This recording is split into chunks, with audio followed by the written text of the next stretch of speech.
আসসালামু আলাইকুম প্রিয় শিক্ষার্থী বন্ধুরা, কেমন আছো তোমরা? সাউন্ডটা ক্লিয়ার আছে কিনা একটু কমেন্ট করে জানাবেন। ইতোমধ্যে আপনারা জেনে গেছেন যে আজকে হচ্ছে আমাদের সেকেন্ড টাইম অ্যাডমিশন যারা দিতে চাচ্ছেন তাদের উদ্দেশ্য করে ফিজিক্সের উপরে ক্লাস। অলরেডি আমাদের ম্যাথ এবং বায়োলজি ক্লাস হয়ে গেছে, আজকে হচ্ছে আমাদের ফিজিক্স ক্লাস। সবাই একটু কমেন্ট করে জানাবেন যে কারা কারা মানে সেকেন্ড টাইমে দিতে আগ্রহী। আজকে ওভারঅল ফিজিক্সের উপরে একটা ক্লাস হবে, যেখানে হচ্ছে আমরা জানবো যে প্রশ্নগুলো কেমন আসে সেকেন্ড টাইমে, আমরা কোথায় কোথায় পরীক্ষা দিতে পারবো, আমাদের প্রিপারেশনটা কেমন হওয়া উচিত, সবকিছু মিলায় একটা ক্লাস আজকে ওভারঅল ক্লাসটা হবে। আশা করি যারা সেকেন্ড টাইম দিবেন, দেওয়ার ইচ্ছা আছে, ক্লাসটা একটু শেয়ার করে দিলে সবাই উপকৃত হবে। আমি এখনই ক্লাসটা শুরু করব।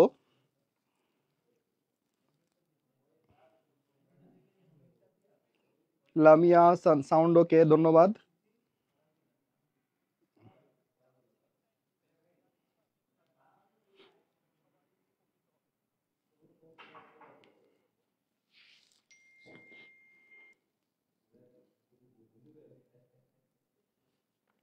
সবাই একটু বন্ধুদের মেনশন দিয়ে দেন যেন সবাই ক্লাসটা করতে পারে, তাহলে আমি এখনই ক্লাসটা শুরু করব।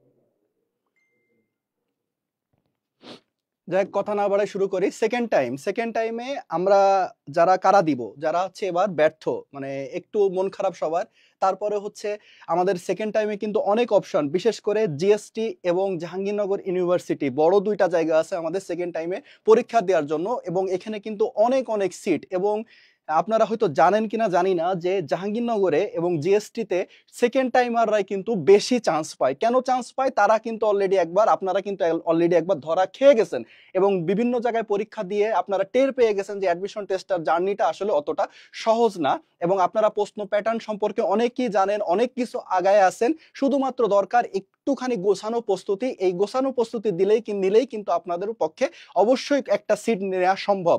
জিএসটি আছে, Jahangirnagar university, Rajshahi university, Chittagong university, বিউপির মতো জায়গায় আমরা কিন্তু সবাই সেকেন্ড টাইম পরীক্ষা দিতে পারবো, আপনারা জানেন। সুতরাং হতাশ হওয়ার কিছু নেই। আজকে থেকে যদি আপনি শুরু করেন পড়াশোনা, আপনার প্রিপারেশনটা নিয়ে যদি এখন থেকে একটা গোছানো প্রিপারেশন নিতে থাকেন, তাহলে ইনশাল্লাহ আপনিও একটা সিট কিন্তু পাচ্ছেন, আগামীবার ইনশাল্লাহ পাবেন। এখন এই অ্যাডমিশন টেস্টে সায়েন্স থেকে যারা পরীক্ষা দিবেন সবারই কিন্তু একটা ভীতির নাম হচ্ছে ফিজিক্স। আমি জানি বায়োলজি, কেমিস্ট্রি, ম্যাথ এইগুলোর থেকে সবাই আমরা ভয় পাই ফিজিক্সে, এবং ভয় পাওয়ার কারণ আছে। কেন? সর্বপ্রথম যে কারণটা আমি বলি সেটা হচ্ছে ঢাকা ইউনিভার্সিটির প্রশ্ন। ঢাকা ইউনিভার্সিটিতে যারা পরীক্ষা দিয়েছে গতবার, তারা কিন্তু দেখছে যে ফিজিক্সের প্রশ্নটা কতটা ভয়াবহ হতে পারে, কত খারাপ হতে পারে, কত মানে বাজে ধরনের প্রশ্ন হতে পারে। আপনারা যারা পরীক্ষা দিয়েছেন তারা দেখছেন। এখন জাহাঙ্গীরনগরে বা জিএসটিতেও কি এত এই ধরনের প্রশ্ন আসে? না। অবশ্যই ঢাকা ইউনিভার্সিটির প্রশ্ন এবং জিএসটি বা জাহাঙ্গীরনগর বিউপির প্রশ্নের প্যাটার্ন কিন্তু আলাদা। আপনি যদি এইটা বুঝে বুঝে না পড়েন এখন থেকে, তাহলে কিন্তু আপনিও ধরা খেয়ে যাবেন।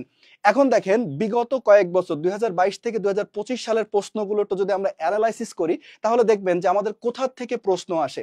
আমাদের যেটা সমস্যা হয় সেটা হচ্ছে আমরা গদবাঁধা নিয়মে প্রিপারেশন নিতে থাকি, যে আমি আজকে ভেক্টর পড়তেছি, ভেক্টর পড়ে যাচ্ছি। আমরা আজকে নিউটনিয়ান বলবিদ্যা পড়তেছি, আমাদের সামনে যে প্রশ্ন আসছে এটা সলভ করতেছি। এইভাবে না, আমাদেরকে একটু প্ল্যান অনুযায়ী পড়তে হবে, পড়াশোনাটাকে সহজ করে ফেলতে হবে, ছোট করে ফেলতে হবে, তাহলেই আপনার পক্ষে ফিজিক্সে ভালো করা সম্ভব। দেখেন, এইখানে আমি একটা অ্যানালাইসিস করে নিয়ে আসছি যে আমাদের প্রশ্নগুলো আসলে কোথা থেকে আসে। মেকানিক্স যেই মানে আমার পার্টটা আছে আমাদের মানে বইতে, যেমন গতিবিদ্যা, মানে গতিসূত্র যেগুলো আছে, ত্বরণ, গ্রাফ, নিউটনের গতিসূত্র, রোটেশন, কাজ শক্তি, মহাকর্ষ, পেন্ডুলাম, প্রজেকশন, মোশন, এই কয়টা টপিক আপনারা একটু খেয়াল করে দেখবেন। এই কয়টা টপিক থেকেই কিন্তু আপনি প্রতিটা ইউনিটে ৮ থেকে ১০টা প্রশ্ন পেয়ে যাচ্ছেন। তাহলে হাতে গোনা কয়েকটা চ্যাপ্টার, এই চ্যাপ্টারগুলো উপরে আমরা ফোকাস দিব কি বেশি। আমার যেখান থেকে প্রশ্ন আসে বেশি আমি সেখানে বেশি ফোকাস দেবো, সহজ হিসাব। যেখান থেকে প্রশ্ন কম আসে আমি কোনো রকমে পড়বো, কারণ আমাদের সিলেবাসটা যা আছে অনেক বড়। এবং সব থেকে ফিজিক্সে যেটা সব থেকে সমস্যা হয়, আমরা পরীক্ষার সময় প্রশ্ন দেখে আমাদের মাথা গরম হয়ে যায়, আমরা প্রশ্নগুলো মানে সূত্র মনে করতে পারি না, সবই আমাদের চোখের সামনে ভাষা ভাষা, আল্লাহ এটা তো আমি পড়ছি কিন্তু এটার সূত্রটা কি মনে পড়ে না, করতে গেলে আর পারেন না, একটুখানি করেন বেঁধে যান। এই কাজগুলো হবে না যদি আপনি এখন থেকে গোছানো একটা প্রিপারেশন নেন যে না আমি এই কয়টা টপিকের উপরে ফোকাস করব বেশি। তারপরে দেখেন তাপ ও গ্যাস বিধি, বিশেষ করে তাপগতিবিদ্যা, আদর্শ গ্যাস, এইখান থেকে গ্যাসের যে সূত্র আছে P1V1/T1, এখান থেকেও আমাদের প্রশ্ন এবারও জাহাঙ্গীরনগর ইউনিভার্সিটিতে আসছে। তাপগতিবিদ্যা চ্যাপ্টার, স্পেসিফিক হিট ইঞ্জিন মানে কর্মদক্ষতা যে ম্যাথগুলো, এইখান থেকে আপনি পেয়ে যাচ্ছেন 3 থেকে 4টি প্রশ্ন। তার মানে এইটার পরেই আমাদের সব থেকে গুরুত্ব হবে আমাদের আদর্শ গ্যাস, তাপগতিবিদ্যার এই টপিকগুলোর থেকে আপনি প্রশ্ন পাচ্ছেন কয়টা, 3 থেকে 4টা। এটা কিন্তু আমি প্রত্যেকটা ইয়ারের প্রশ্নগুলো এক করে, বিগত 4-5 বছরের প্রশ্ন এক করে আমি এটা বানানো, যে আসলে আমাদের কোথা থেকে প্রশ্নগুলো আসে বেশি। আলোক বিজ্ঞান, ভৌত আলোক বিজ্ঞান এবং জ্যামিতিক আলোক বিজ্ঞান, এখানে বলে রাখি জ্যামিতিক আলোক বিজ্ঞান আমাদের সিলেবাসে নাই, তারপরেও টুকটাক কিন্তু প্রতিসরাঙ্কের যে ম্যাথগুলো আমাদের ভর্তি পরীক্ষায় আসতেছে। এছাড়া হচ্ছে আমাদের ভৌত আলোক বিজ্ঞানে যে টপিকগুলো আছে, ইয়ংয়ের দ্বিচির পরীক্ষা বা অপবর্তন কোণ, সমবর্তন, এখান থেকে কিছু থিওরি টাইপ প্রশ্ন এবং ম্যাথ সবই কিন্তু এখান থেকে আসে। তাহলে এখান থেকেও আমি পেয়ে যাচ্ছি কয়টা, 3 থেকে 4টা প্রশ্ন। তারপরে দেখেন বিদ্যুৎ এবং চুম্বকত্ব, আমাদের বইতে কিন্তু এরকম ভাবে সিলেবাস করা যে বিদ্যুৎ চুম্বকত্ব একটা পার্ট, মেকানিক্স একটা পার্ট, আলো একটা পার্ট, এবং স্যাররা চেষ্টা করে প্রশ্ন করার জন্য, তারাও কিন্তু এই সিলেবাসটাই ফলো করে থাকেন। এখন দেখেন এইখান থেকেও কিন্তু আমার 5 থেকে 6টা প্রশ্ন আসতেছে। এইখানে আমাদের কি কি আছে, এইখানে স্থির তড়িৎ আছে, চলতড়িৎ আছে, এবং চুম্বকের চ্যাপ্টার থেকে প্রশ্ন নরমালি এখন আসে না, কারণ এটা শর্ট সিলেবাসের বাইরে। তাহলে চলতড়িৎ, স্থির তড়িৎ, এই পার্টগুলো যদি আপনি সার্কিট, তারপর কিরশফ ল, এইগুলো যদি আপনি ভালো করে পড়েন, তাহলে এখান থেকেও আপনি পেয়ে যাচ্ছেন কয়টা, 5 থেকে 6টি প্রশ্ন। আর লাস্টে যে পার্টটা আছে পরমাণু মডার্ন ফিজিক্স, এইখান থেকে নরমালি আমাদের দেখা যাচ্ছে যে লাস্ট কয়েক বছরে প্রশ্ন আসছে 2 থেকে 3টা, হাতে গোনা কয়েকটা টপিক। এখন আপনি বলেন তাহলে মডার্ন ফিজিক্সের এই অধ্যায়ে আমি যত টাইম দিব, তাপগতিবিদ্যা বা আমাদের নিউটনের বলবিদ্যায় তো অত টাইম, মানে যত টাইম দিব, এই অধ্যায়ে কি আমি অত টাইম দিব না। এই অধ্যায়গুলোতে আমরা একদম গুটি কয়েক প্রশ্ন পড়বো, গুটি কয়েক হচ্ছে যেমন হচ্ছে ক্ষয় ধ্রুবকের কিছু ম্যাথ আছে, তারপর হচ্ছে আমাদের ফটোতড়িৎ ক্রিয়ার কিছু ম্যাথ আছে, তারপর হচ্ছে আমাদের মহা যে এই যে কিছু কিছু সূত্র আছে, যেমন L = L0 √1 - v²/c², এই টাইপের যে সূত্রগুলো আছে, M = m0 √1 - v²/c², এইখান থেকে আমরা জাস্ট একটা করে ম্যাথ করে রাখবো, একটা করে হচ্ছে আমাদের কিছু থিওরি জেনে রাখবো, আর গুরুত্ব দেব বিগত যে অধ্যায়গুলো বললাম এইটার উপরে। আপনি যদি এইভাবে প্রিপারেশন নেন তাহলে মোটামুটি জাহাঙ্গীরনগরেতেও 30টা, জিএসটিতে যতগুলো প্রশ্ন সবগুলো ইনশাল্লাহ কমন বাঁধানো সম্ভব। ঢাকা ইউনিভার্সিটির প্রশ্নটা হয় হচ্ছে ইউনিক। যারা ঢাকা ইউনিভার্সিটি পরীক্ষা দিয়ে হতাশ যে ফিজিক্সে আমার পক্ষে ভালো করা সম্ভব না, তাদের জন্য বলে রাখি আপনারা যারা গতবার পরীক্ষা দিয়েছেন, যে স্টুডেন্ট ঢাকা ইউনিভার্সিটিতে জাহাঙ্গীরনগর জিএসটি 3টাই পরীক্ষা দিয়েছেন, তাদের উদ্দেশ্য করে আপনারাই বলেন, আমার দরকার নেই, আপনি বলেন ঢাকা ইউনিভার্সিটির প্রশ্নের মান, জিএসটি এবং জাহাঙ্গীরনগরের প্রশ্নের মান কি এক ছিল? কখনোই এক না। জাহাঙ্গীরনগর জিএসটি বিউপির প্রশ্ন আমাদের একটা স্টাইলে, একটা প্যাটার্নে থাকে, এবং সেই প্রশ্নগুলো কিন্তু প্রচুর রিপিটেশন হয়, এবং আপনি সেখান থেকে কমন পাইতেও পারবেন, কমন পাবেন, নরমালি কমন পাবেন। এখন আশা করি আপনি বুঝে গেছেন যে আমাদের কোথা থেকে প্রশ্ন, কয়টা প্রশ্ন আসে। তারপরে যদি কারোর কোনো প্রশ্ন থাকে আপনারা করতে পারেন। কমেন্টগুলো একটু দেখে আসি। পারফেক্ট গাইডলাইন সেকেন্ড টাইমের জন্য শিরাই শিরাই ভক্ত, শাকিল স্যারের ভক্ত, ফিজিক্স এবার জব্দ। ধন্যবাদ রায়ান বোরান স্যার। এ কোনো সাধারণ স্যার নয় রে লাইলা হাফিজ। যাই হোক, এখন তাহলে আমরা নেক্সটে যাই। নেক্সট প্রশ্নের বৈশিষ্ট্য। আমি সেকেন্ড টাইম পরীক্ষা দিব, কিন্তু আমি জানিই না কেমন প্রশ্ন আসে, তাইলে হবে না, আমাদেরকে বুঝতে হবে। আমি সবসময় স্টুডেন্টদেরকে বলি যে আপনারা প্রশ্ন মানে প্রিপারেশন নেওয়ার শুরু করার আগে অ্যানালাইসিস করেন। আমরা এটা করতে একদমই রাজি না। আমরা কোনো একটা অনলাইন কোর্সে ভর্তি হয়েছি বা কোচিং করছি, আজকে ক্লাসে নিউটনিয়ান বলবিদ্যা পড়াইছে মহাকর্ষ, বাসায় যে কি করলাম, একদম নিউটনিয়ান বলবিদ্যার এপাশ থেকে ওপাশ গোষ্ঠী উদ্ধার করে ছেড়ে দিলাম। ওইটাকে আর ধরলাম না। এবার কি করলাম, পরের দিন মহাকর্ষ পড়লাম, তারপরের দিন তাপগতিবিদ্যা পড়লাম, স্থিরতড়িৎ পড়লাম। এর মাঝখানে মাঝখানে আমরা আবার কি করতেছি, ম্যাথ পড়তেছি, কেমিস্ট্রি পড়তেছি, বায়োলজি পড়তেছি। এই করতে করতে 2-3 মাস পরে ওই যে মহাকর্ষ চ্যাপ্টার কি পড়ছি তার মনে নেই। এইবার কি হচ্ছে, আপনি অ্যাডমিশন টেস্ট দিতে যাচ্ছেন, অ্যাডমিশন টেস্ট দিতে। আর আমাদের আরেকটা যে অভ্যাস আছে যে ছোটবেলায় আমরা যখন বুদ্ধি বুদ্ধি ছিল না, তখন কিন্তু আমরা কি করতাম, ডেইলি পড়াশোনা করতাম, তাই না? আর যখন একটু থেকে বুদ্ধি হলো, তখনই আমরা বুঝে গেছি না, ডেইলি পড়ার কাজ না, পরীক্ষার আগের রাতে কোপ দিলেই হচ্ছে। এখন অ্যাডমিশন টেস্টের আগের রাতে যখন আপনি কোপ দিতে যাচ্ছেন, তখন আপনার সামনে ফিজিক্সের এতগুলো সূত্র, জৈব যৌগ, ম্যাথের সূত্র, বায়োলজির হাবিজাবি, এত 4টা সাবজেক্ট একসাথে আপনি যখন প্রিপারেশন নিতে যাচ্ছেন, তখনই আপনি আর লাস্ট নাইট যে প্রিপারেশনটা আমরা বলি, ওইটা কিন্তু আপনি আর নিতে পারতেছেন না।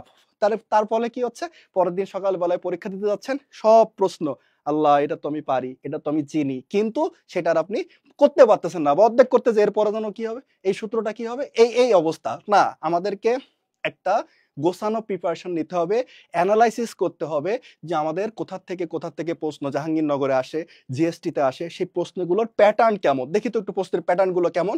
একটা হচ্ছে কনসেপচুয়াল আন্ডারস্ট্যান্ডিং দরকার। আপনি একটা সূত্র পড়লেন, একটা সূত্র দিয়ে অঙ্ক করলেন, কিন্তু আপনি সেটার কনসেপ্ট জানলেন না, সূত্রটা কোথা থেকে হলো জানলেন না।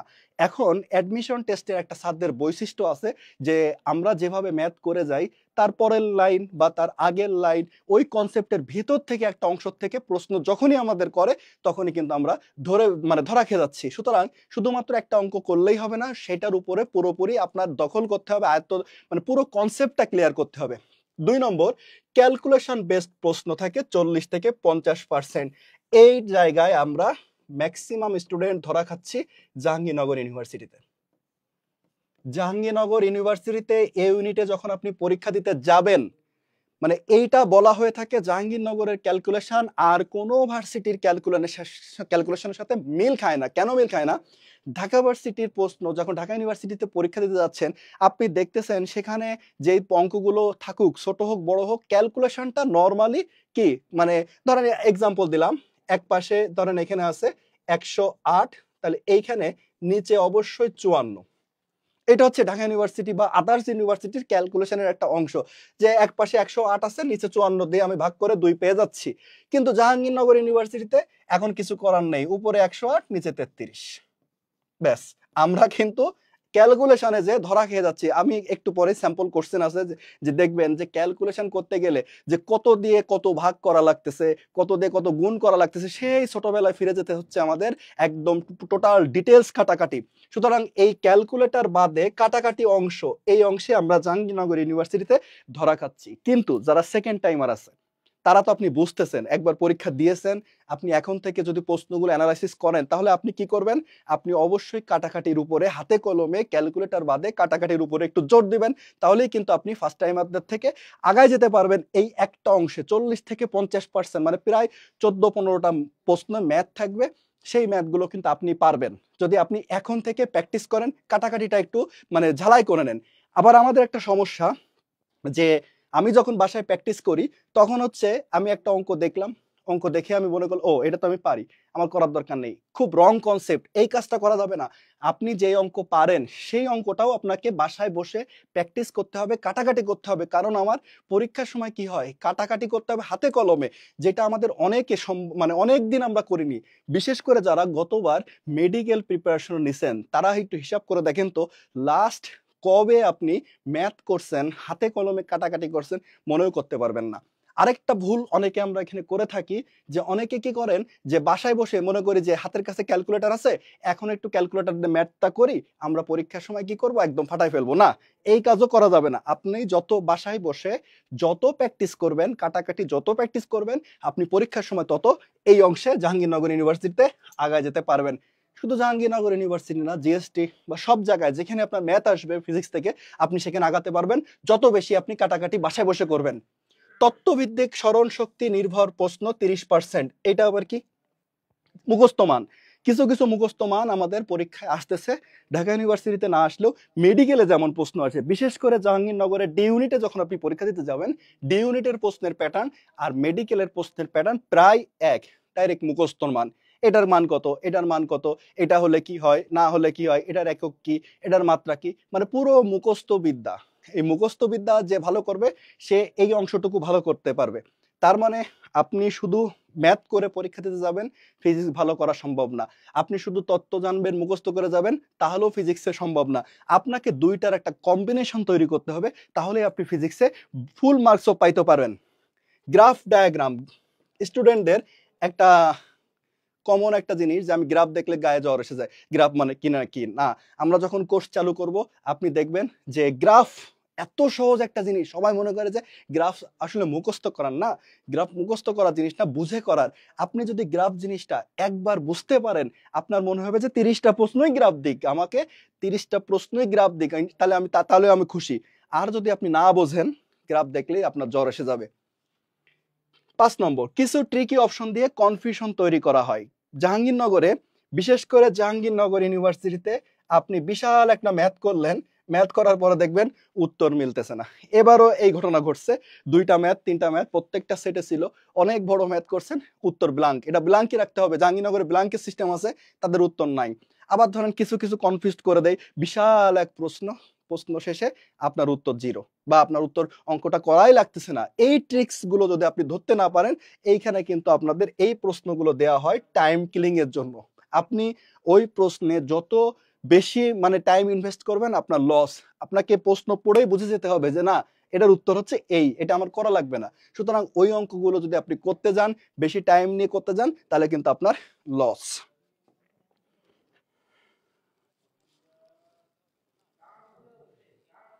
বলেন কে কোথা থেকে ক্লাস করতেছেন, কারো কোনো প্রশ্ন সেকেন্ড টাইমে যারা পরীক্ষা দিবেন তাদের প্রশ্নগুলো থাকলে করতে পারেন। ফিজিক্স নিয়ে, ফিজিক্সে কিভাবে ফিজিক্সে ভালো করব, যাবতীয় যে কোনো কিছু ফিজিক্স সম্পর্কে আপনারা প্রশ্ন করতে পারেন।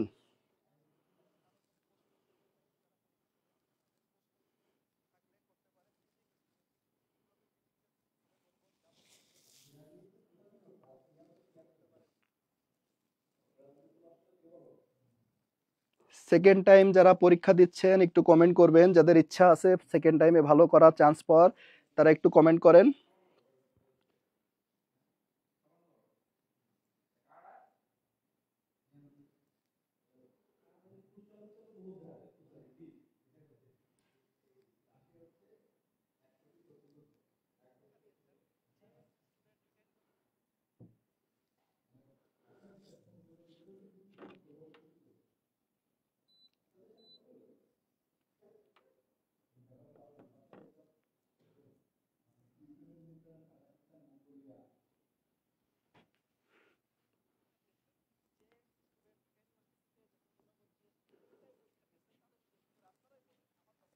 ইউসিসিতে আপনার মেক করা ফিজিক্স কোশ্চেন দেখে জ্বর এসে পড়ছিল, সর্বনাশ।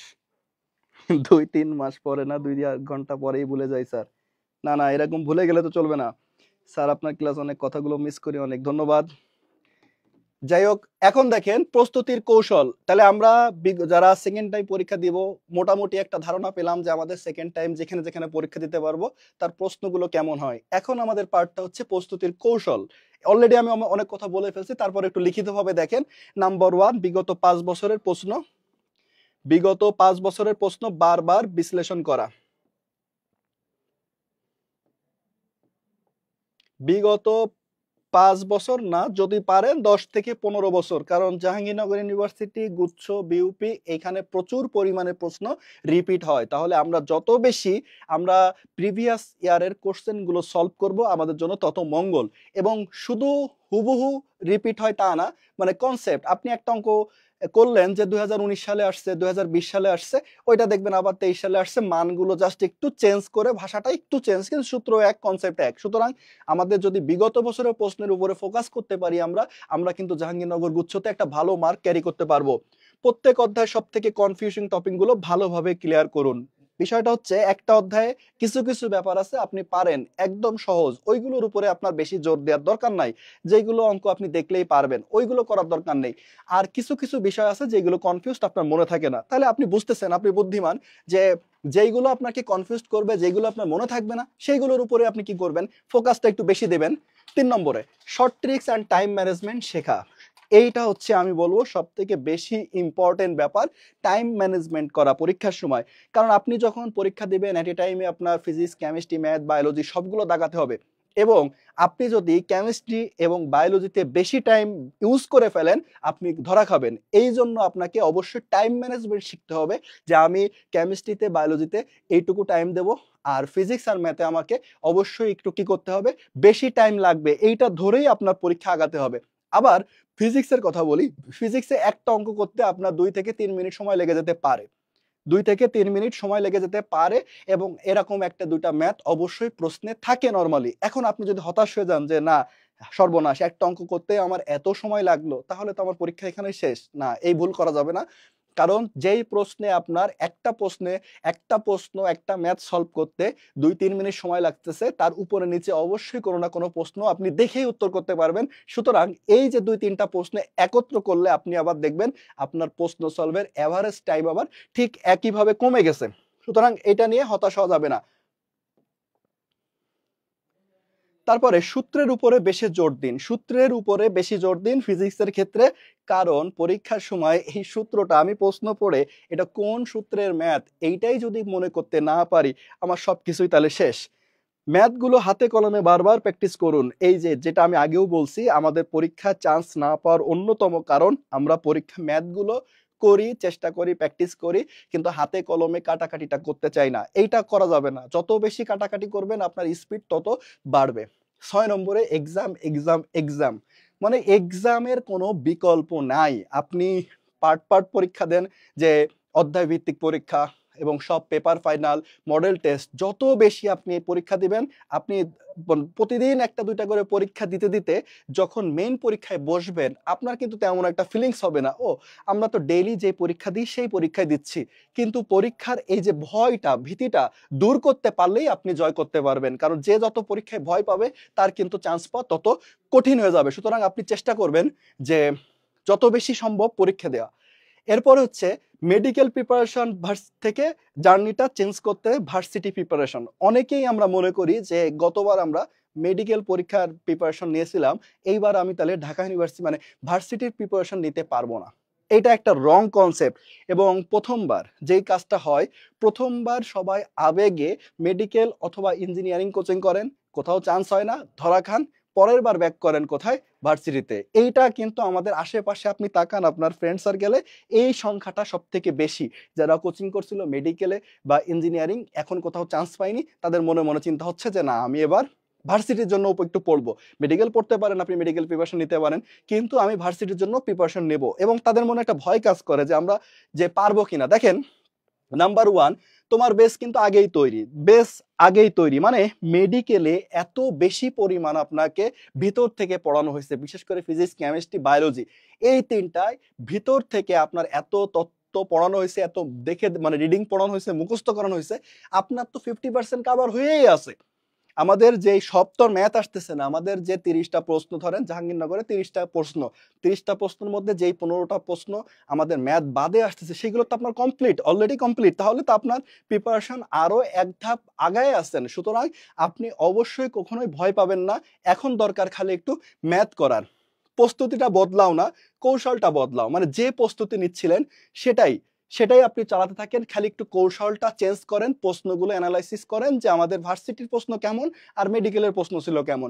দেখবেন যে মেডিকেলের প্রশ্ন ছিল মুখস্থবিদ্যা, আর এখানে হচ্ছে কনসেপচুয়াল। কিন্তু এই কনসেপ্ট বুঝতে গেলে যা পড়া লাগে তা কিন্তু আপনি মেডিকেলে পড়ে ফেলছেন। সুতরাং এই দুটাকে এক করতে আপনার খুব বেশি সমস্যা হওয়ার কথা না। দেখেন, এখন আমরা স্যাম্পল কোশ্চেন, এখন কয়েকটা স্যাম্পল কোশ্চেন আমরা সলভ করব, তাহলে আপনি বুঝতে পারবেন যে আমাদের মানে অ্যাডমিশন টেস্টের প্রশ্নগুলো সেকেন্ড টাইমে যারা দিবেন তারা কেমন, যারা একেবারেই নতুন, যে আমরা এখনো কোনো প্রিপারেশন নিয়ে শুরু করিনি, যে আমি আসলে গতবার কোচিং করছিলাম, সামহাও কোথাও একটা কোচিং করছি, কিন্তু এখনো আমি চাচ্ছি যে সেকেন্ড টাইম পরীক্ষা দিব, কিন্তু আমি এখন প্রিপারেশনটা শুরু করিনি, কিভাবে প্রশ্ন আসে জানিও না, তাদের জন্য দেখেন কিছু প্রশ্ন এখানে রাখা আছে, এগুলো আমরা এখন সলভ করব। গতবারের প্রশ্ন, 4m এবং 16m ভরের দুটি গতিশীল বস্তু গতিশক্তি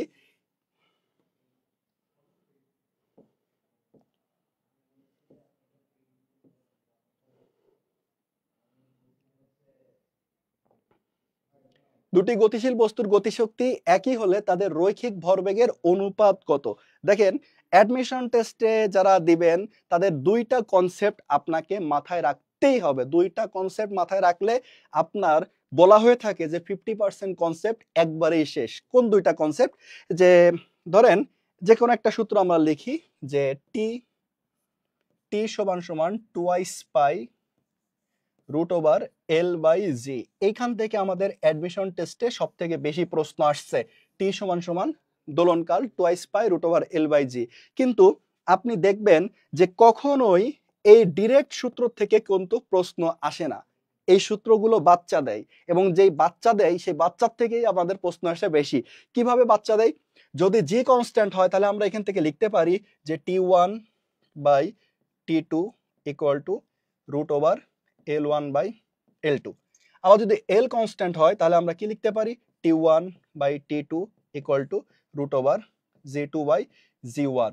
আবার যদি T কনস্ট্যান্ট হয় তাহলে আমরা লিখতে পারি L1 by L2 equal to G1 by G2।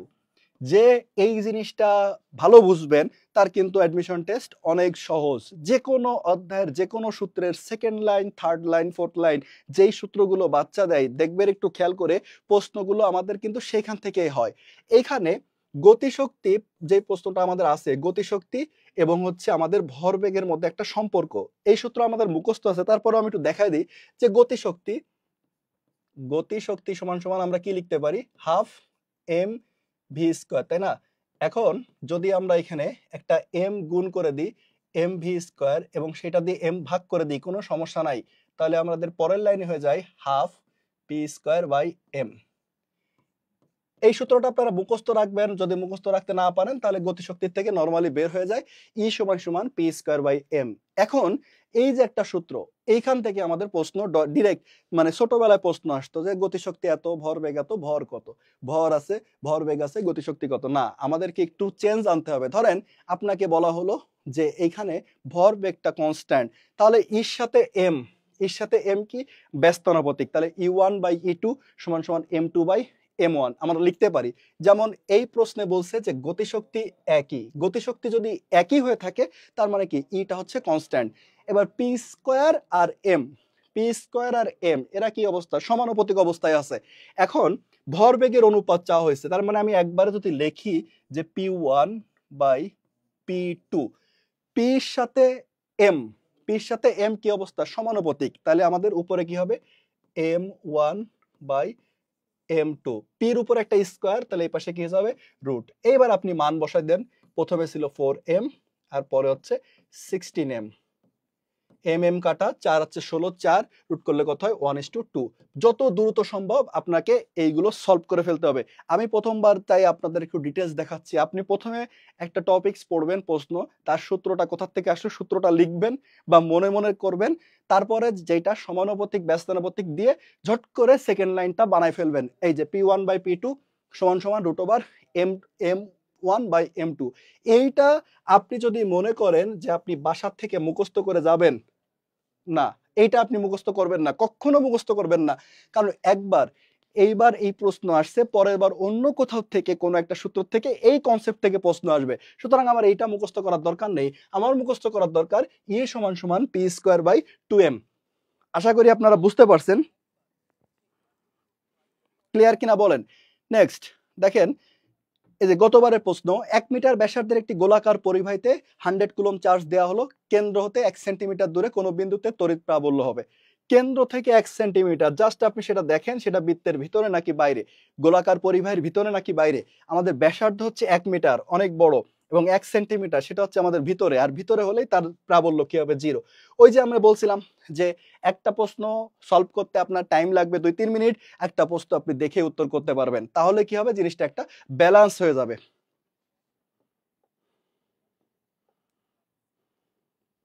দেখেন নেক্সট খুবই সহজ একটা প্রশ্ন, সেটা হচ্ছে সমচাপে 27 ডিগ্রি সেলসিয়াস তাপমাত্রায় 2 লিটার আয়তনকে 3 লিটার করার জন্য তাপমাত্রা কত বৃদ্ধি করতে হবে? তা আমরা যে সূত্র জানি যে নরমালি যে P1 V1 বাই T1 সমান সমান P2 V2 বাই T2। যেহেতু সমচাপ বলছে তাহলে পিটা বাদ, তাহলে আমাদের পরীক্ষার সময় আপনি একবারে কি করবেন, V1/T1 সমান সমান V2/T2 করবেন। এখন দেখেন, আপনারা সব সময় মাথায় রাখবেন যে আপনাদের ক্যালকুলেটর নাই, সব সময় মাথায় রাখবেন ক্যালকুলেটর নাই। সুতরাং পারা অঙ্কগুলো আপনি বাসায় বসে একটু টেকনিক মানে করবেন, করতে গেলে আপনি বুঝবেন যে না আসলে অঙ্কটা সহজ হলেও আমার টাইম লাগতেছে। তা সুতরাং এই অঙ্কগুলো যখন আপনি বাসায় প্র্যাকটিস করবেন আপনি বুঝে যাবেন যে কার পরে কি করতে হবে। কারণ প্রশ্ন এটা সবাই পারবে, যারা পরীক্ষা দেবে আমি আশা করি এই প্রশ্ন সবাই পারবে, কিন্তু আনসার কে কত দ্রুত করতে পারে সেটাই হচ্ছে আমাদের পরীক্ষায় ফ্যাক্ট। আপনার কাছে চাইছে কি, চাইছে হচ্ছে কত বৃদ্ধি করতে হবে, তাপমাত্রা কত বৃদ্ধি করতে হবে, তার মানে T2 চাইছে। আপনি এইখানে মান বসানো হচ্ছে, যদি আপনি একটা লাইন আগে করে নেন যে T2 সমান সমান V2T1/V1, তাহলে জিনিসটা কি হবে আপনার একটু সহজ হয়ে যাবে। V2 হচ্ছে কি পরবর্তীতে আয়তন 3, প্রথমে তাপমাত্রা T1 হচ্ছে 27°C, তার মানে কত 300 কেলভিন বাই V1 প্রথমে ছিল কত 2, কাটাকাটি করেন 150 450 কেলভিন, 450 কেলভিন, তাকে সেখান থেকে আবার 273 বাদ দেন, তাহলে কত হয় 7,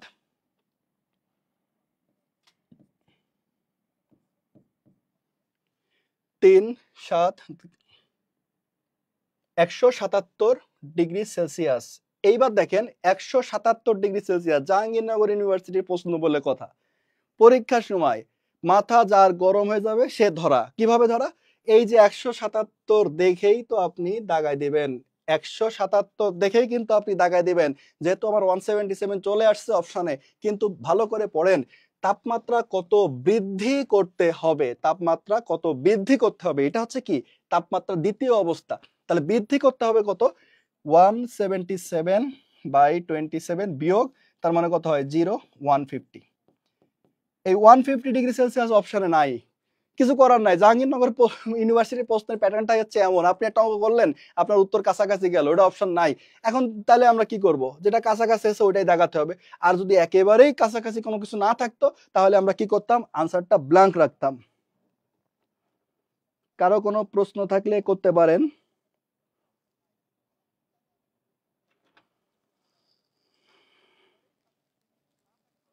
বেস্ট অফ লাক। আসসালাম স্যার, ক্লিয়ার দেখা যাচ্ছে না স্যার, আপনাকে কালো দেখাচ্ছে। আমি তো কালোই, তাহলে আমাদের কালো লাগবেই।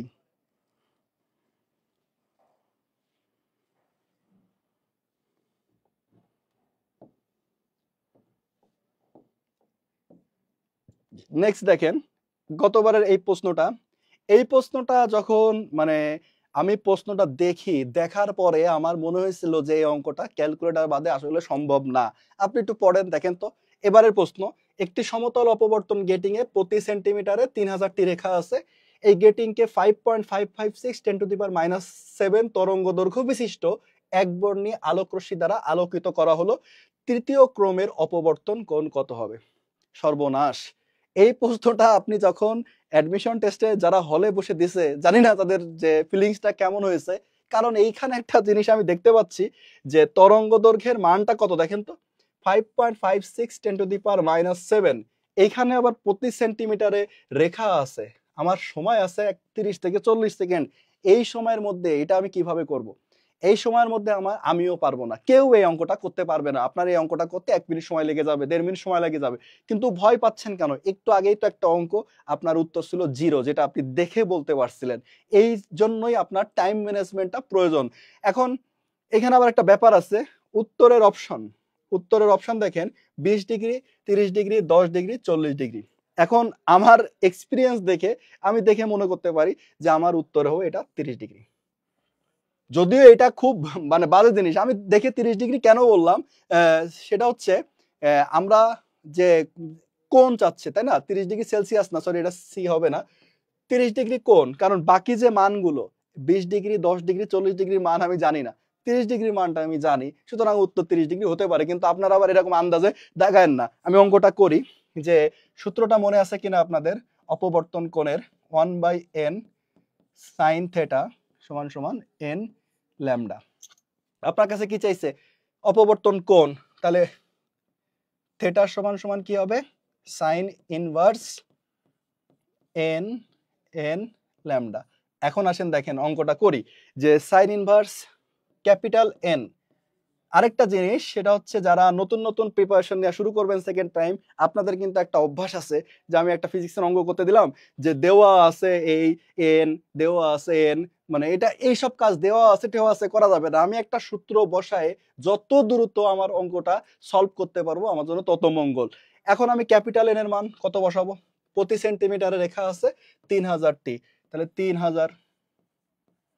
আবার সেন্টিমিটার থেকে মিটারে যেতে গেলে কি করতে, 100 দিয়ে ভাগ করতে হয়, তাই না? কিন্তু না, এইখানে কিন্তু ব্যাপারটা তা না। এখানে হচ্ছে প্রতি সেন্টিমিটারে রেখা আছে কয়টা? 3000। তাহলে 1 মিটারে কি রেখা কি কম আছে নাকি বেশি আছে? অবশ্যই বেশি আছে। তাহলে এইখানে তার সাথে গুণ হবে 100।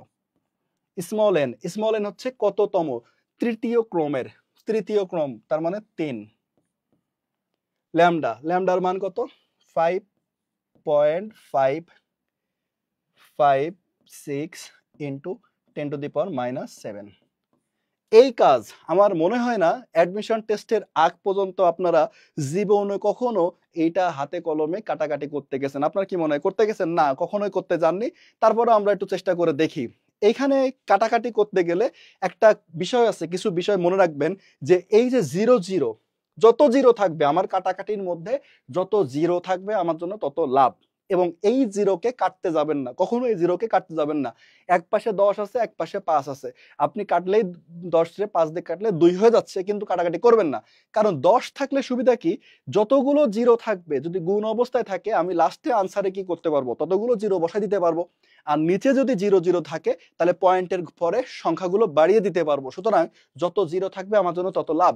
তাহলে দেখেন এখানে 1 2 3 4 5, 5টা জিরো, আর এখানে হচ্ছে 10⁻⁻7। আপনার মনে মনে চিন্তা করেন যে এখানে আমাদের 5টা কেটে গেল, তাহলে এখানে থাকলো কত? -2। এইবার বাকি যে অংশটা আছে সেটা যদি আমি একটু গুণ করার চেষ্টা করি, যে 3 আর 3 কত? 9। 9 এর সাথে এখন এই সংখ্যাটা গুণ করেন। 9 এর সাথে পয়েন্ট যদি ঝামেলা করে, সেই ছোটবেলায় কি করছিলেন মনে আছে? এই পয়েন্টকে একটা আপনি খোঁচা দিলেন, তার নিচে 1 2 3, 1000, একটা গুণ হয়ে গেল। এবার আপনি গুণ করেন, 3 6 18, হাতে থাকে 1, 3 5 15, আর 1 16, 3 5 15, আর 1 16, 3 5 15, আর 1 16। সরি 3 না, একবারে যদি আমি 9 দিয়ে গুণ করি, একবারে যদি 9 দিয়ে গুণ করি তাহলে জিনিসটা আরো সুবিধা হবে। 3 আর 3 9, তাহলে 3 3 করবো কেন? 9 দিয়ে করেন। 6 আর 9 4 54, হাতে থাকে 5, 5 নং 45, আর হচ্ছে 5 কত হয়? 6 নং 54, 9 আর 5, 5 নং 45, আর 5 0, হাতে থাকে 5, 5 নং 45, আর 4 9, 5 নং 45, আর 4 49। এইবার দেখেন, এইটা যারা করছেন নিচে 1000 এটা দিয়ে ভাগ করতেও পারেন, অথবা আরেকটা সিস্টেম আছে 1 2 3, তিনটা ঘরে পয়েন্ট, আপনি তিনটা ঘরে পয়েন্ট দিয়ে দেন এইখানে, তাহলে 49 পয়েন্ট সামথিং হচ্ছে। 49 মানে 49.9 সামথিং। আর এইখানে কিন্তু আমার কি আছে বলেন তো? এইখানে আছে 10⁻⁻2 আছে, মনে আছে? এখানে কাটাকাটি করার পরে নিচে একটা 10⁻⁻2 ছিল, তার মানে নিচে আছে 100। তাহলে 49/100, তাহলে কত হলো? হাফ। ব্যাস, হাফ পেয়ে গেছি। সাইন ইনভার্স হাফ, তার মানে 30 ডিগ্রি। এখন এই কাটাকাটিটা আপনাকে করতে হচ্ছে পরীক্ষার হলে। এখন আমরা কি করি, আমরা যেটা অভ্যাস, যে আমি একটা অঙ্ক করলাম সুন্দরভাবে, মানে পার্ট পার্ট পার্ট পার্ট করে কাটাকাটি করলাম, এই কাজ পরীক্ষার হলে করা যাবে না। আপনি আমি যেভাবে করছি, এইখানে একটু কেটে -7 কে -2 করে ফেলছি, এইখানে 1000 নিয়ে আসছি, মানে একটা লাইনের উপরে আমি কিভাবে অঙ্কটা করলাম সেটা স্যার কিন্তু দেখতে আসতেছে না, আমি দেখতেছি আমার উত্তর হচ্ছে কিনা। আপনি সুন্দর করে সাজায় part by part by part by করে যত করতে যাবেন আপনার কি হবে? টাইম তত লস। আপনি যদি একবারে এইভাবে একটার মধ্যে গোজামিল দিয়ে কাটাকাটি করে করতে পারেন, আপনার আপনার উত্তর হলেই হচ্ছে। আশা করি এই বিষয়গুলো আপনি মনে রাখবেন। নেক্সট,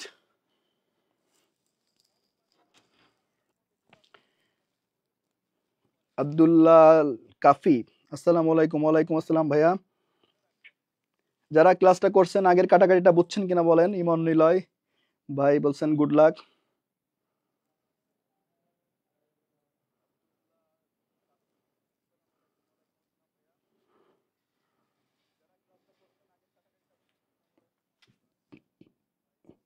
বলো ভাই কোন ক্লাস করছে? এইটা হচ্ছে যারা সেকেন্ড টাইম প্রিপারেশন দিতে চাচ্ছেন এইচএসসি ব্যাচ, যারা এবার আবার সেকেন্ড টাইম পরীক্ষা দিতে যাচ্ছেন, তাদের গাইডলাইন প্রশ্ন অ্যানালাইসিসের উপরে ফিজিক্স ক্লাস চলতেছে।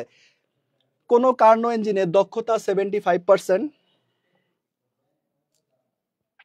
এবং তাপগ্রাহকের তাপমাত্রা 67°C, তাপ উচ্ছেদ তাপমাত্রা কত?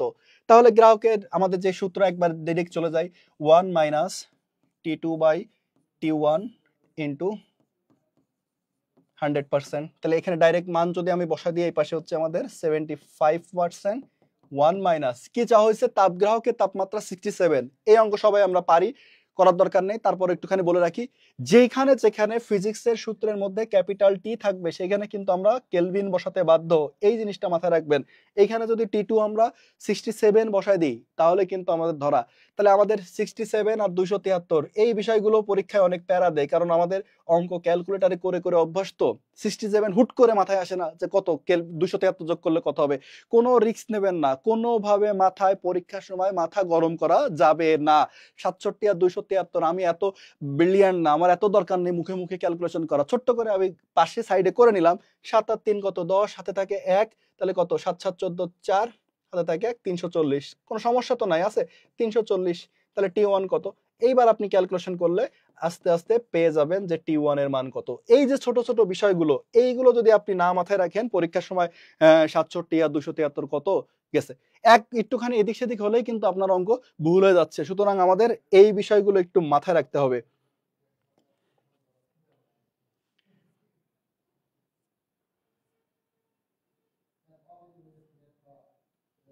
দেখেন, বড় বড় প্রশ্নের মাঝখানে হুট করে কিন্তু এরকম প্রশ্ন চলে আসবে। জড়তার ভ্রামক আছে, চাকাটিতে এত রেডিয়ান পার সেকেন্ড স্কয়ার কৌণিক ত্বরণ, মানে আমাদের আই আছে, আলফা আছে, টর্ক টাও সমান সমান কি আই আলফা। 20 আর 10 গুণ করলে কত হয়, 200। 20 আর 10 উত্তর কত, 200 দেওয়া আছে। সুতরাং ওই যে একটা প্রশ্ন আমার বেশি টাইম লাগছে, পরের প্রশ্নে সেটা পুষাই দিল। সুতরাং একটু সাবধান। 7 নম্বর, 1 মিটার লম্বা এবং 1 মিলিমিটার ব্যাসের তারকে 2 কেজি ভর ঝুলিয়ে 0.035 সেন্টিমিটার দৈর্ঘ্য বৃদ্ধি করা হলো। পয়সনের অনুপাত 0.1 হলে তারটির ব্যাস কত হ্রাস পাবে? এবারের প্রশ্ন কিন্তু এটা। এখন কথা হচ্ছে, ওই যে একই কথা জাহাঙ্গীরনগর ইউনিভার্সিটিতে যারা পরীক্ষা দিবেন তাদের জন্য একই কথা প্রযোজ্য। এই অঙ্ক সবাই পারবেন। আপনারা সূত্রটা কি দেখেন, এইটার সূত্র আমরা কে জানি না, সবাই জানি। সূত্রটা হচ্ছে d/d/l/l, বা যদি এটাকে আবার এইভাবে লিখতে চান, d/l, এটা, তাই না? এই সূত্র আমরা সবাই জানি, কিন্তু পরীক্ষার গরম মাথায় আমাদের এইটার আনসার শেষ পর্যন্ত কয়জন করতে পারবে তারাই চান্স পাবে। সহজ হিসাব। এখন আমাদের এখানে কি চাইছে, এইখানে চাইছে হচ্ছে তারটির ব্যাস কত হ্রাস পাবে। ব্যাস কত হ্রাস পাবে তার মানে কি চাইছে, স্মল ডি। তাহলে স্মল ডি সমান সমান, আমি ওই যে বললাম যে হুট করে মানটা বসাবেন না, একটু সাইজ করে নিই। তাহলে আমরা লিখি যে sigma small l capital D by l. এবার দেখেন মানগুলো বসাই। সিগমার মান কত দেওয়া আছে, সিগমার মান দেওয়া আছে হচ্ছে আমাদের 0.1। আবার মাতব্বরি করে 0.3 বসাই দেন না, যেহেতু প্রশ্ন দেয়াই আছে 0.1, আমি 0.1ই বসাই। স্মল এল হচ্ছে আমাদের দৈর্ঘ্য বৃদ্ধি। দৈর্ঘ্য বৃদ্ধি কত, 0.035 সেন্টিমিটার দৈর্ঘ্য বৃদ্ধি। যন্ত্রণার উপরে যন্ত্রণা, 0.035 ইন্টু 10⁻²। কেন সেন্টিমিটার দিয়ে অঙ্ক করা যাবে না, আমরা মিটারে নিলাম, ভালো কথা। ক্যাপিটাল ডি মানে আগের ব্যাস। আগের ব্যাস কত ছিল, 1 মিলিমিটার। দেখেন অবস্থা, ছাত্রদের কি বলবেন, একটা সেন্টিমিটার, একটা মিলিমিটার, একটা মিটার। এখন 1 মিলিমিটার তার মানে 1 ইন্টু 10⁻³ বাই ক্যাপিটাল এল, আগের দৈর্ঘ্য। যাক তাও হলো, একটা আছে আমাদের কি 1, এইটা অ্যাটলিস্ট আর করা লাগতেছে না, বেঁচে গেলাম। এখন দেখেন এই অঙ্ক আপনি যখন এখন থেকে এখনই বলেন, যারা সামনেবার পরীক্ষা দিতে চাচ্ছেন, আপনি যদি বাসায় বসে অঙ্কটা পড়ে দেখেন যে এইটা পয়সনের অনুপাতের অঙ্ক, এইটা তো সূত্র আমার মুখস্থ, আমি অঙ্ক পারবো, ব্যাস আপনার আর চান্স হবে না। যে এইটা বাসায় বসে করবে সেই এর ফিলিংসটা বুঝবে যে আসলে হাতে কলমে গুণ করাটা অতটা সহজ না। মানে আপনি দেখে বুঝতেছেন যে না এই অঙ্ক তো আমি পারি, কিন্তু করতে যাচ্ছেন তখন আপনি ব্যাপারগুলো বুঝতে পারবেন। এবং এই অঙ্ক আপনি একটা জিনিস আজকে দেখবেন, এটা প্রথমবার করতে যান, দেখবেন আপনার যে সময় লাগতেছে এই একই অঙ্ক দ্বিতীয়বার করবেন একটু কম সময়, আরেকবার করবেন একটু কম সময়, মানে আপনি যত বেশি করবেন আপনার কাটাকাটির স্পিডটা তত বাড়বে। এখন এইগুলো কাটাকাটি আমরা কিভাবে করতে পারি দেখেন, পয়েন্ট যেগুলো আছে আমার যেটা সাজেশন, পয়েন্টগুলোকে আগে সাইজ করে ফেলবেন। কিভাবে? ওই যে ছোটবেলায় যেটা করতাম, পয়েন্টকে একটা খোঁচা দিতাম আর নিচে একটা করে 10 নিয়ে আসতাম। এইখানেও একটা খোঁচা দিলাম, পয়েন্টের পরে কয় ঘর? 3 ঘর। জাহাঙ্গীরনগরে পরীক্ষা দিতে যাবেন যখন, এই ইউনিটে আপনার সব থেকে বেশি প্যারা দেবে কাটাকাটি। একদম লিখিত স্ট্যাম্পে লিখে রাখেন এখনই যে আপনাকে সবচেয়ে কান্না আসবে, আপনি অঙ্ক পারতেছেন, সহজ একটা অঙ্ক করতে যাবেন, কাটাকাটি করতে যে হিমশিম খাচ্ছেন। তাহলে এখন এই অবস্থায় আছেন, এবং আমি আপনাদেরকে একটু আগেও বলছিলাম এই 0 গুলোকে টাচ করবেন না, এগুলো আমাদের জন্য ব্লেসিং। মানে এখন কিভাবে বাকি যেগুলো আছে সেইগুলো কিছুই নাই আর, 1 0 3 5, তাহলে আপনি একবারে 3 5 বসাই দেন, বসালাম। এইবার আসেন জিরোর ফাংশনটা, এখানে -2, এখানে কত? -3, তাহলে কত হলো? -5, আর নিচে আবার 4টা, এই 4টা উপরে গেলে আবার কি হবে? মাইনাস, তাহলে 4 3 আর 2 5 আর 4 কত হয়? 9, 10⁻⁹ শেষ আমাদের উত্তর। কিন্তু আবার দেখেন আনসারে মিলিমিটার, কি বিপদ! মিলিমিটার, তাহলে মিলিমিটারে যখন করতে হবে তখন আছে কি হবে? 3টা জিরো কমে যাবে, তাহলে 35 10⁻⁻6, 35। আবার দেখেন 10⁻⁻5 আছে, আমার 10⁻⁻6, তাহলে এইটাই কিন্তু 3.5 10⁻⁻5। যারা একটু বুদ্ধিমান তারা কি করবে? পরীক্ষার সময় এইটুক করার পরে আর করবে না। কেন করবে না? কারণ জগৎ উল্টায় গেলেও এর উত্তর এই 3.5 রিলেটেড কিছু একটা হবে, বোঝাই যাচ্ছে। আপনার 10 এর পাওয়ার যাই হোক না কেন, 3.5 তো একটাই অপশনে, 3.5 অপশনে কয়টা? একটা। তাহলে যে যত মাথা, মানে আপনি যত ইউজ করবেন, এবং এই যে বিষয়টা, এই বিষয়টা যদি আপনি বাসায় নিজে করতে না যান তাহলে তো আপনি ফিল করবেন না। এবং এইটা যখন আপনি বুঝে গেলেন তখন নেক্সট একটা অঙ্ক করতে গেলেও কিন্তু আপনি কি করবেন? একটা অঙ্ক অর্ধেক করার পরে উত্তরের দিকে তাকায় দেখবেন, একটু করবেন, একটু উত্তরের দিকে তাকায় দেখবেন। আমার আমার অ্যাডমিশন টেস্ট বলে কথা, এটা সৃজনশীল প্রশ্ন না যে আমি প্রশ্ন বা মানে বা বা বা বা বা দিয়ে দিয়ে বড় করে মার্ক নেব না, আমি যত দ্রুত করব। এইটুক করার পরে দেখলাম অপশনে 3.5 একটাই আছে, ব্যাস চোখ বন্ধ করে আমি এটাই দাগাই দেব। ক্লিয়ার সবাই?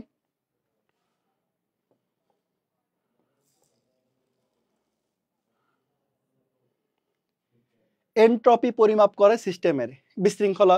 এই দেখেন আগের অঙ্ক করে হাঁপাই গেছি, এরপরেরটা দেখে দাগা দিতে বললাম। এইটাই হচ্ছে আমাদের মজা পরীক্ষার সময়। মাধ্যম এবং আধানের পরিমাণ ঠিক রেখে দুটি আধানের মধ্যবর্তী দূরত্ব 5 গুণ করা হলো, আধান দুটির মধ্যবর্তী বল পূর্বের বলের কত গুণ হবে? এই যে একটা প্রশ্ন, এই প্রশ্নটা যারা আজকে ভালোভাবে বুঝবেন, যারা আজকে ভালোভাবে বুঝবেন তারা ফিজিক্সের ম্যাথের ওভারঅল বইয়ের 30% ক্লিয়ার। এখন আপনি মনে করতে পারেন যে আমি গল্প দিচ্ছি যে একটা অঙ্ক করে কিভাবে 30% ম্যাথ ক্লিয়ার। না, অবশ্যই ক্লিয়ার। দেখেন আপনাকে এখানে এখানে কয়েকটা সূত্র লিখি, যে টি সমান সমান twice pi l by g, v সমান সমান √2 GR, জি সমান সমান GM/R²। মানে এরকম বিভিন্ন অধ্যায়ের বিভিন্ন কয়েকটা সূত্র লিখলাম। এটা যেটা প্রশ্নে আসছে পরীক্ষায়, এফ সমান সমান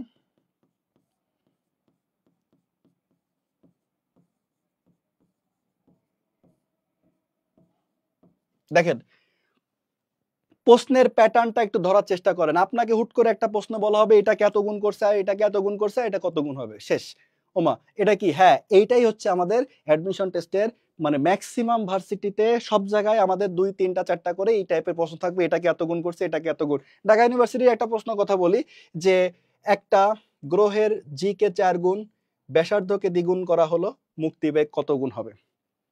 ঠিক আছে। তারপরে আবার ধরেন একটা প্রশ্ন আসছে যে এফ সমান সমান জি m1m2/d², যে একটা বস্তুর ভরকে দ্বিগুণ, একটা বস্তুর ভরকে 3 গুণ, মধ্যবর্তী দূরত্বকে দ্বিগুণ করা হলো, আকর্ষণ বল কত গুণ হবে? আশা করি আপনি প্রশ্নের প্যাটার্নটা বুঝছেন। এটাকে দ্বিগুণ, এটাকে 3 গুণ, এটাকে অর্ধেক, এটাকে এই, এটাকে সেই করার পরে আরেকটা জিনিস চাচ্ছে। এই প্রশ্নগুলো আপনি একবার যদি কনসেপ্টটা মাথায় ঢোকাতে পারেন আপনারা সলভ করার দরকার নাই। সর্বপ্রথম আপনি যে কাজ করবেন সেটা হচ্ছে এই প্রশ্নটা কোন টপিক থেকে নিছে তার সূত্রটা একটু মনে করার চেষ্টা করবেন, সেটা আপনি প্রশ্নের উপরে লিখবেন। লিখলাম 1/4πε0 Q1 Q2 by R square, এই সূত্র থেকে। এইবার দেখেন যে কাকে কাকে চেঞ্জ করছে, শুধুমাত্র চেঞ্জ করছে মধ্যবর্তী দূরত্ব 5 গুণ। আর চাইছে কি, চাইছে হচ্ছে বল। ব্যাস, আপনার আর কোনো দিকে তাকানোর দরকার নাই, শুধু এফ এবং আর। আর এর জায়গায় 5 বসান, 5 স্কয়ার করলে কত হয়, 5 5 25, তাহলে এফ হবে হচ্ছে 1/25 গুণ। এটা আপনি লিখবেন না, একবারে দাগ বসাবেন। কোন একটা গ্রহের জি কে 4 গুণ আর কে 2 গুণ করা হলো, মুক্তিবেগ কত গুণ হবে, ঢাকা ইউনিভার্সিটির প্রশ্ন। এইটাকে 4, এখানে 2 বসান, মনে মনে 8, তাহলে মুক্তিবেগ হবে হচ্ছে √8 গুণ। অনেকে বলতে পারেন 2√2, এত কষ্ট করারও দরকার ছিল না, আমাদের পরীক্ষার প্রশ্নে √8 গুণই ছিল। কার্যকারী দৈর্ঘ্য 4 গুণ হলে দোলনকাল কত গুণ হবে, এই প্রশ্নটা আমার এমন কোনো ভার্সিটি নাই যেখানে আসেনি, বিসিএসও আসছে। কার্যকারী দৈর্ঘ্য 4 গুণ করা হলে দোলনকাল কত গুণ হবে, জাস্ট এল এর জায়গায় আপনি 4 বসান, রুট করলে কত হয় 2, তাহলে টি হবে কয় গুণ, টি হবে 2 গুণ। কোন একটা বস্তুর ভরকে দ্বিগুণ, আরেকটা ভরকে 3 গুণ, মধ্যবর্তী দূরত্বকে দ্বিগুণ করা হলে আকর্ষণ বল কত গুণ হবে, সূত্রটা বসাবেন, মনে মনে চিন্তা করবেন যাকে যত গুণ করছে তার জায়গায় তত বসান। এখানে 2, এখানে 3, তাহলে কত হয় 6, আর নিচে 2 কে স্কয়ার করলে কত হয় 4, তাহলে 6/4 মানে 3/2 বা 1.5 টাইমস, আমাদের অপশনে ছিল 1.5 টাইমস। আশা করি এই কনসেপ্টটা যদি আপনি ক্লিয়ার থাকেন, তাহলে যে কোনো অধ্যায়ের যে কোনো প্রশ্ন থেকে যদি আপনাদের এরকম দ্বিগুণ 3 গুণের প্রশ্ন এসে থাকে, আপনার কিন্তু সলভ করতে আর কোনো সমস্যা হবে না।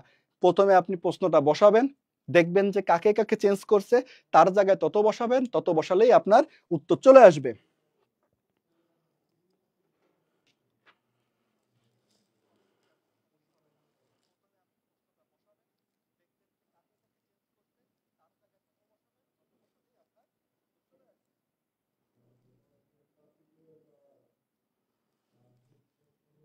ভাইয়া এসএসসি 4.25 মেডিকেল প্রিপারেশন নিয়ে উচিত হবে না, তাই না?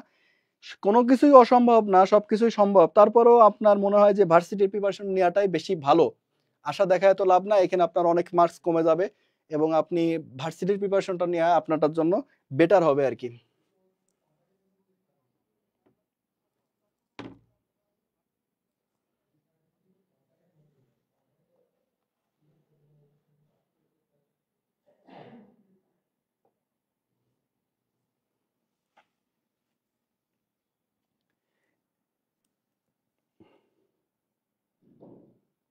দেখেন আরেকটা প্রশ্ন আমরা দেখি যে 1.5 ভোল্ট তড়িৎচালক বল এবং 1 ওহম অভ্যন্তরীণ রোধ বিশিষ্ট 10টি কোষকে শ্রেণী সমবায়ে সাজিয়ে এদের প্রান্তদ্বয়কে 150 ওহম রোধের একটি পরিবাহী তার দ্বারা সংযুক্ত করা হলে কত তড়িৎ প্রবাহ চলবে।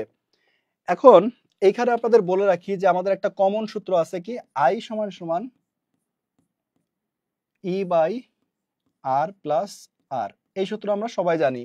এইটা হচ্ছে আমাদের বর্তনীতে তড়িৎ প্রবাহ বের করার সূত্র। কিন্তু এখানে কিন্তু কোষের সংখ্যা একটা, এইখানে যেমন আপনাকে বলা হয়েছে 10টি কোষ, কি বলা হয়েছে 10টি কোষ। কোষ সংখ্যা যখন বেশি হবে তখন তার সূত্রগুলো কেমন হবে, I সমান সমান N E by N R plus R, আরেকটা সূত্র আছে I সমান সমান N E by R plus N R. যখন এন সংখ্যক কোষ হবে তখন দেখেন এইটা পরীক্ষার সময় মনে রাখাটা একটু মানে গোলায় যায়। পরীক্ষার সময় মাথা গরম হয়ে গেলে কত কিছুই যে গোলায় যাবে তা আপনি পরীক্ষা দিলেই বুঝবেন। এন সংখ্যক কোষ তারা আবার কিভাবে যুক্ত, তারা কি শ্রেণীতে নাকি সমান্তরালে, এইটা মনে রাখার সব থেকে দেখেন দুইবারই উপরে এন, একবার এন হচ্ছে বড় আর এর সাথে, একবার এন হচ্ছে ছোট আর এর সাথে। মনে রাখার জন্য যে টেকনিক, এটা কিন্তু কোনো নিয়ম না, আবার বলেন না যে ভাইয়া এটাই মনে সূত্র, না এটা সূত্র না, এটা মনে রাখার টেকনিক যে শ্রেণী আর সমান্তরাল এই দুইটা বাংলা শব্দের মধ্যে সমান্তরাল শব্দটা বড়। আমি এইভাবে মনে রাখছিলাম ছোটবেলায়। তাহলে সমান্তরাল, যখন কোষগুলো সমান্তরালে যুক্ত থাকবে তখন বড় আর এর সাথে এন, আর যখন কোষগুলো শ্রেণীতে যুক্ত থাকবে তখন ছোট আর এর সাথে এন, আর উপরে তো দুই ক্ষেত্রেই আমাদের এন থাকবে। ব্যাস সূত্রটা আমার মনে করে রাখলাম। এই একটা জিনিস থাকলে মনে রাখলে আপনার পরীক্ষায় অঙ্ক আসলে আর কোনো সমস্যা নাই। এখন যেহেতু আমাদের কত তড়িৎ প্রবাহ চলবে, তাহলে এবার মানগুলো একটু বসান যে রোধ 10টি কোষকে কিভাবে যুক্ত করছে শ্রেণীতে, তাহলে নিচের সূত্রটা হবে n 10। আমাদের মান আছে, তড়িৎ চালক বলের মান দেওয়া আছে কত 1.5। তারপরে 150 রোধ, অভ্যন্তরীণ রোধ 1।